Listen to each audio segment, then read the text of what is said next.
Republika ng Pilipinas! Lumalaban sa katotohanan at hustisya, Dante Marcoleta! Marcoleta!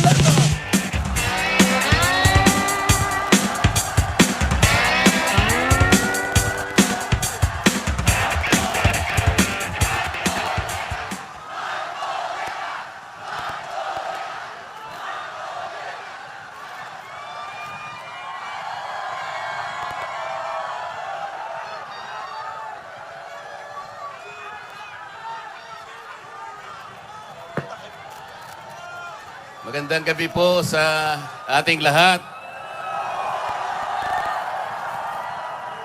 Unang-una na po ay gusto ko pong magpasalamat sa inyong lahat. Kahapon pa po ay tinitingnan ko na kayo. Lalong-lalo na po yung nanggaling pa sa malalayong lugar. Meron pa po ako nakitang nasa panig ng katandaan, mga lolo at mga lola. Kahit na po ang lakas ng buhos ng ulan, walang tumitinag, walang umuuwi. Lalo na kung nagpapahayag po kayo ng ating pagkakaisa. Ang ating hinahanap na katarungan, hinahanap nating katotohanan, transparency at accountability.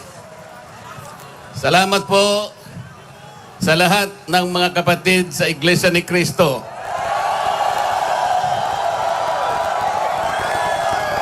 Salamat din po sa mga hindi kapatid ngunit nakikisang-ayon at sumusuporta sa pagkakaisa natin sa gabing ito.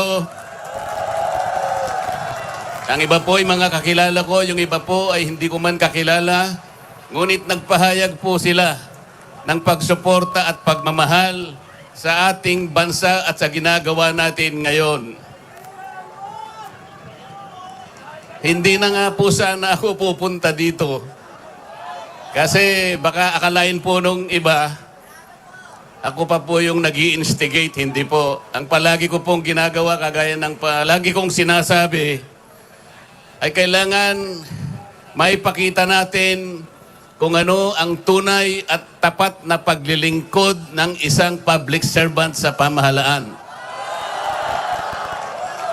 Gusto ko pong gamitin ang aking sarili na isang mabuting halimbawa kung paano ang isang public official ay tumupad ng kanyang tungkulin dahil sa pinagtiwalaan ng mga tao para sila ay paglingkuran. Hindi ko po alam kung paano ko kayo pasasalamatan sa tuwing nababanggit ang aking pangalan na sinusuportahan po ninyo ang aking ginagawa para sa ating bansa.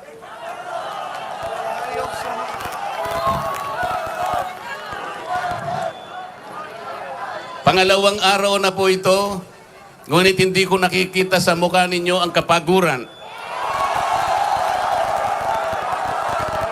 Hindi ko po alam kung paano ako magpapasalamat sa inyo.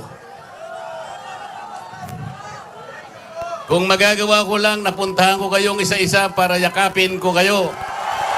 Gagawin ko po.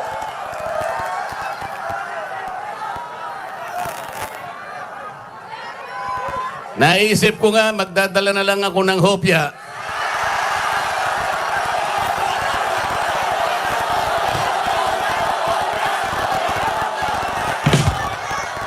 Pero nung makita ko po na napakarami ninyo, kahit 30 pabrika ng hopya, hindi magkakasa sa inyo.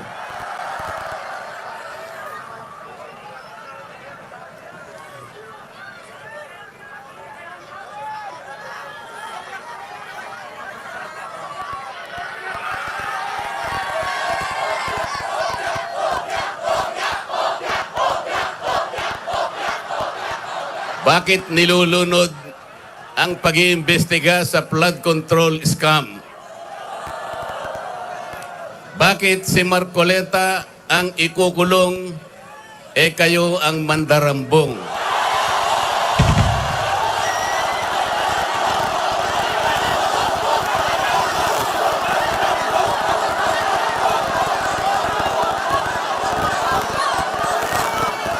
Meron po akong babasahin sa inyo. Alam nyo na po ito, pero kailangan pong alam ko uli sa inyo para maitatak po sa ating puso.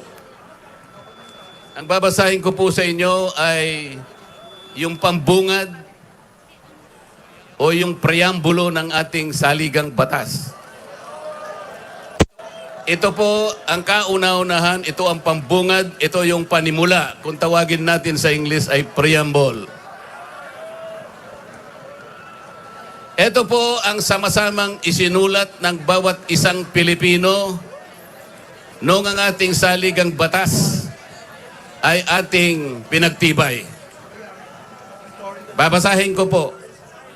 Kami, ang nakapangyayaring sambayanang Pilipino, na humihingi ng tulong sa makapangyarihang Diyos upang bumuo ng isang makatarungan at makataong lipunan at magtatag ng isang pamahalaan nakakatawan sa aming mga mithiin at mga lunggatiin, magtataguyod ng kabutihan sa bawat isa, mangangalaga at magpapaunlad ng aming kamanahan at titiyak para sa aming sarili at sa angkanang susunod ng mga biyaya ng kalayaan at demokrasya sa ilalim ng pananaig ng batas at ng pamahalaang puspos ng katotohanan, katarungan, kalayaan, pag-ibig, pagkakapantay-pantay at kapayapaan ay naglalagda at naghahayag ng konstitusyong ito. Mga kababayan, ito po ang batayan kung bakit nandito tayo ngayon. Nais nating ipaalala sa pamahalaan ang ating mga layunin, ang ating mga adhikain, ang ating mga pangarap para sa ating sarili at sa susunod na saling lahi, at ang ating pangarap sa ating pinakamamahal na bansa. Ito po ang aking paninindigan at alam ko ito ang ating pinagkaisang paninindigan ngayong gabi. Nakahanda po akong magpakulong. Kung kinakailangang maaresto po ako, wala pong problema. Kung ito po ang kabayarang hinihingi para ipagtanggol ko ang katarungan at ang pambansang kagalingan at ang interes ng mamamayang Pilipino.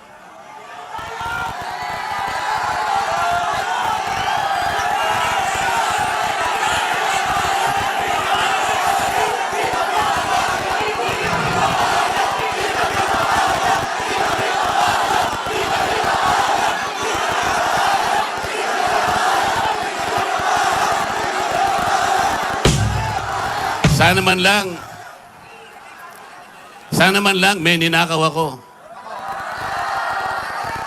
Sana man lang kasama ko sa mga mandarambong. Mga nabanggit na yung mga pangalan nila. Ang isa ay si Martin Romualdez. Ang pinagdalhan ng mali-malitang pera.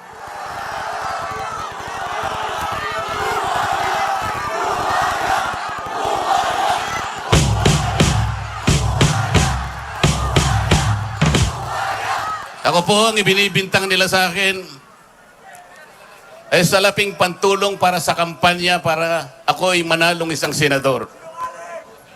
Mga kaibigan po na pribado at sarili lang pera ang kanilang itinulong sa akin, baka sakaling manalo nga po ako at nanalo nga po.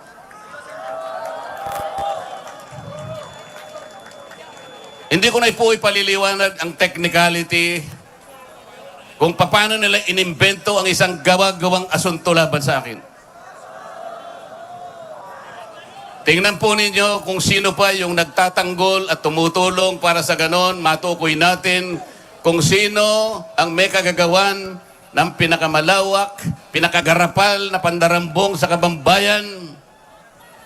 Siya pa ang inaasunto at siya pa ang pinagbabalakang arestuhin.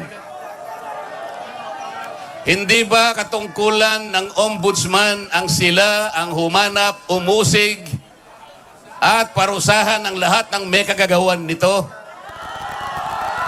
Bakit ang ombudsman ang nagagalit sa akin? Hindi ba dapat tulungan pa nila ako?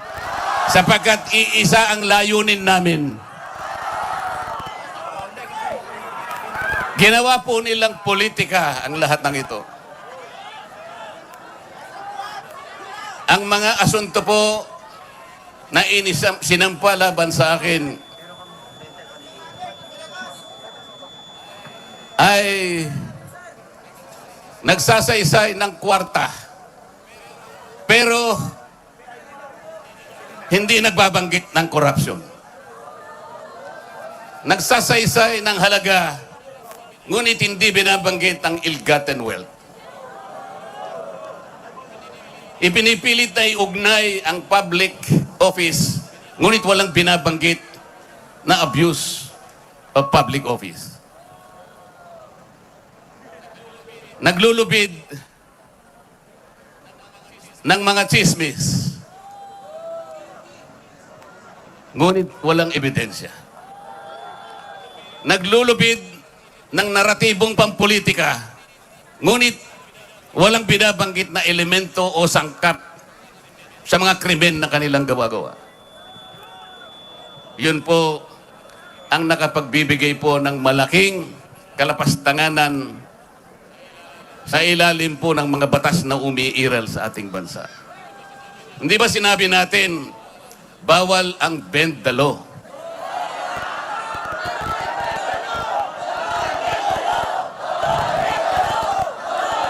Ayun. Don't bend the law.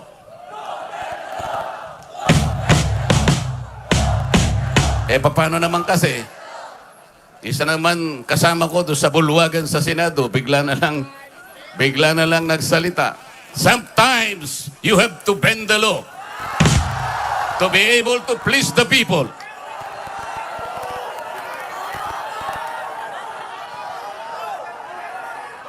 Sumagot naman yung kausap. Sumagot yung kausap. Tinanong kasi siya kung tama yung sinasabi.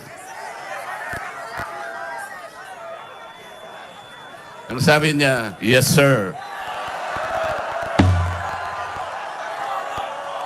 Mga kababayan, uulitin ko po ang aking pagsaludo sa inyo. Ang aking paggalang, ang aking pagpapasalamat sa ipinakita ninyong pagsuporta at pagmamahal sa akin at sa mga bagay na ipinaglalaban nating lahat. Ang katarungan, ang katotohanan, ang pananagutan, at ang katarungan. Huwag po tayong mag-iwahiwalay. Ang sabi nga natin, we are one. We are one. We are one. Maraming salamat po sa inyong lahat.